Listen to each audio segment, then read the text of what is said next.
લડતો હતો ને તમારા જેવા તમારા બધા માટે જ લડતો હતો. આવી બીજી 10 જગ્યાએ લડે છે. હા, બધા માટે લડતો. તો આનું ઘર તોડ્યું તો આપણે એવું કરીએ કે આખા ગુજરાતનો માલધારી સમાજ એ ફાળો કરીને આનું ઘર બનાવે. પહેલા 51,000 હું લખાવું છું આજે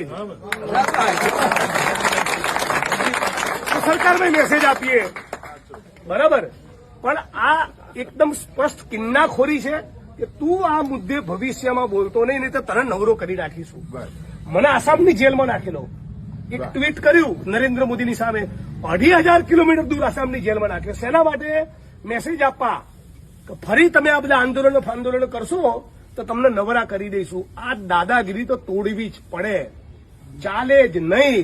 એટલે એને જે ધમ પછાડા મારવા મારે. આપણી બે વાત, બધી જ માગણીઓ લેખિતમાં તમે આપો અને આ તારીખે આટલા વાગે નક્કી કરો તારીખ. આજે શક્ય બને તો આજે તારીખ નક્કી કરીએ, નહીં તો 2 દાડા પછી લાલજીભાઈને તમે બધા કહો ત્યારે ચલો ગાંધીનગરનો કોલ આપો. વિધાનસભાનું સત્ર ચાલુ છે, વિધાનસભા આગળ જઈએ. બોલો ભાઈ, ન્યાય કરે ગુજરાતની સરકાર અમારો.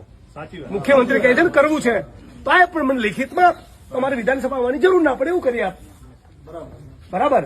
એટલે ઠાકોર સમાજ, દલિત સમાજ અને